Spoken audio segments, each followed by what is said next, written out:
Hello, this is Kevin Foley for Philipstown.info, and today we're doing another series in our interviews for Who's Philipstown. And with me today is David Rothenberg, his wife Janica Pirna, and their son Umru Rothenberg. And our first question that we'd like to ask you today is, can you tell us a little bit about how you decided to come to Philipstown and why?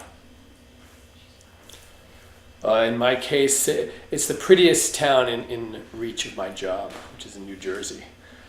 And I don't have to go to work too often, so it's definitely close enough.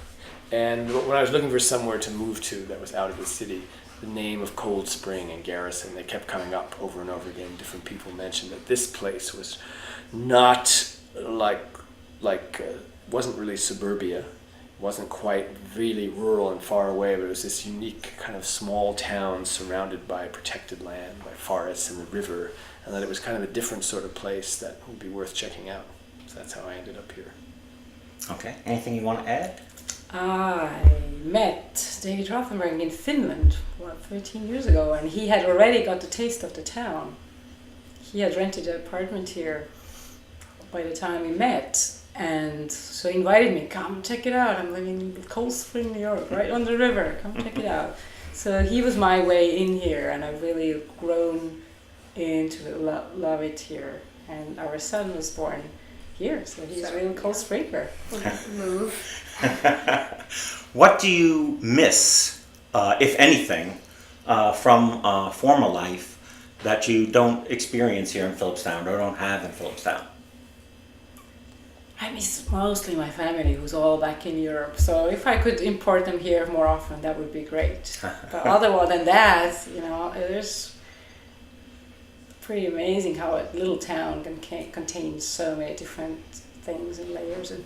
And very important to me was, at the time when I moved here, I did not drive. I did not have driver's license, and I could live in the town and get to places, to pretty much everywhere I wanted to. Now, when you talk about all the different things, you refer to different layers. Can you expand upon that?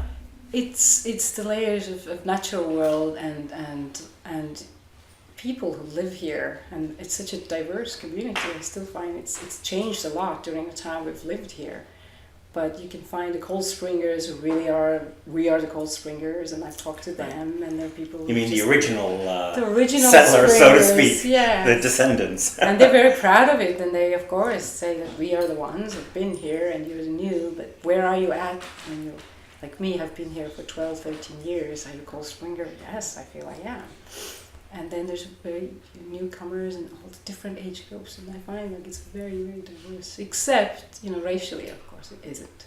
Mm-hmm. And that was very stunning to see when my family also has visited here. They visited Beacon and Peekskill, and they would say, like, how come they're so different towns so close to Cold Spring, that they're so different from Cold Spring? Yes. In terms of racial diversity.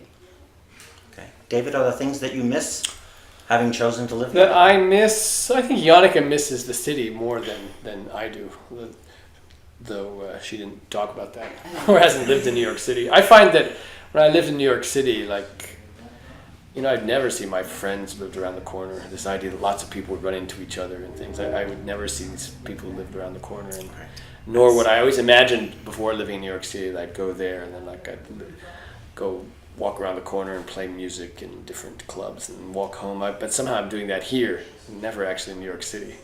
Ah, interesting. Okay, yes. That I imagine the city would be like that. Actually, it's more anonymous. Some people miss the anonymity.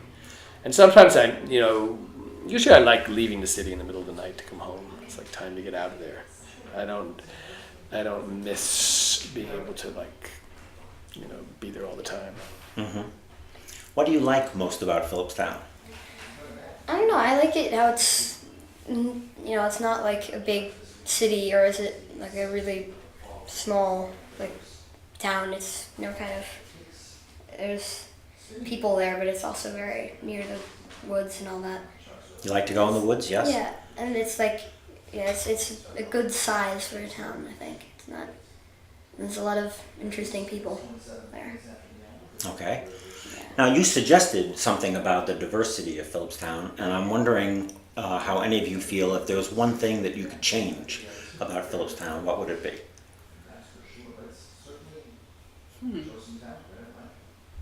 It's hard to want something, racially more varied. I don't know, I think it's become so, looking at Umru's friends at school, and it's got more mixed also in that way. But something else pops into your minds right away? I mean, when I think of Philipstown is a bit of an amorphous entity. No one's quite sure.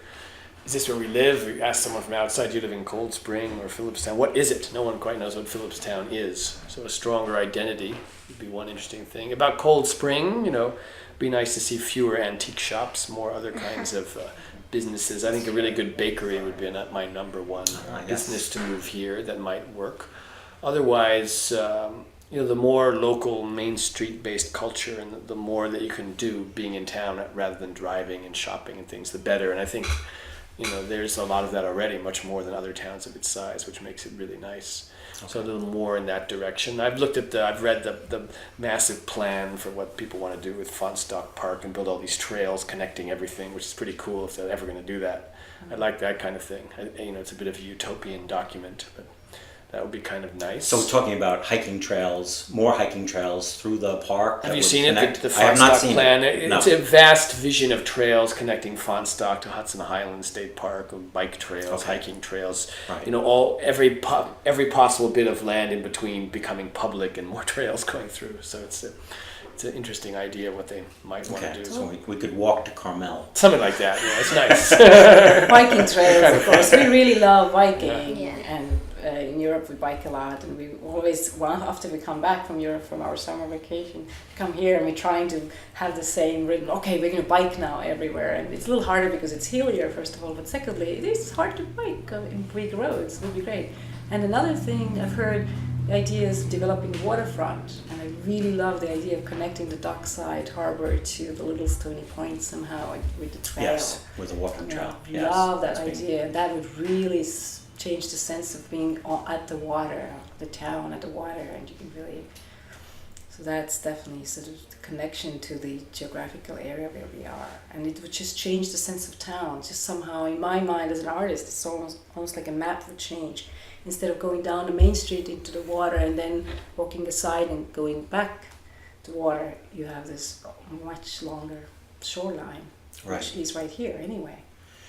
I'm curious to know that as artists, how does the locality, the town, serve your interests in particular? I work here as an artist, and I think it's a nice, really good place to concentrate and to be quietly and by myself if I want, and then I can go out every day, take a walk in town and to the water and connect and see people. So it does serve in that way, and there's enough close by to connect you in terms of colleagues and art institutions. I worked at DIA for many years as a teaching artist. But it's close by. But it's in the area, yes. And artists in town too. There's a gallery, one at least. Nice gallery. I am happy to have the Marinas Gallery in town. It really is good to have contemporary art in town, and As a musician, David, do you find the local area supportive? Yeah, I mean, people don't realize how unhealthy New York City is for musicians. In what way? It's really a bad place to be a musician because it's just too noisy, too chaotic, and so a lot of music coming out of there is very noisy and chaotic and unpleasant and loud and assaulting, and lots of people, pretty much anybody there would say, if I could afford to get out of here, I would, because musicians, I think artists thrive more on the connections, all these people. Musicians really would like to live in some quiet place and be able to do their own stuff. And I mean, the thing musicians like most about being in New York City is so many interesting people to play with. But if they could do it in some nicer, quieter place, they do. And more and more people living up here, there's certainly enough musicians around here. And there's more and more good places to play around here. Place like a little outside of Philipstown, but say in Marlborough, the Falcon, this club that opened there, is a great place for all kinds of jazz and world music and things. And musicians will go play there for very little money, just because it's such a great venue. And it's just so nice to be there. In New York City, you have like 200 bands lining up for one night. These venues are never nice to you. There's always some other band. Even if you sell out the place, they're not going to be nice. And nobody really likes that, despite the fact that New York is the place where it all happens. And that's why many people are looking for different kinds of towns to move to. And you have Cold Spring and Beacon, they offer a kind of alternative to the standard suburban model. These are more like villages. You can walk around, you can have more of a local community. And also it is important that it's close to New York City, very easy to get in and out. So it's in a rare and unique situation that makes it, I think all kinds of people, not just artists, are dissatisfied with the suburban model of a car-based, outside of the city existence. They're looking for some other way, some other kind of place, and that's these towns of Cold Spring and Garrison and Beacon are representatives of a different kind of model in a way in which outside city development might change, so it's not the standard suburban. Right. If there's one thing you could change about Philipstown, what would it be? Well, I guess, similar things like what they were saying about the trails and like the thing that the waterfront, that kind of idea, and like the biking trails maybe, because we often do go biking when we're in Europe in the summer. Then there's always like a trail next to every single road, and then and when we come back here, we try biking along the roads, or we can go on trails if there are any, but there's not that many of them. It's just kind of, because even if it wasn't like on the road, if it's like on the side of the road in the woods, like if they they have trails there, so it's you can bike to places more. It's more nice to do that. Okay. All right, we'll end it there.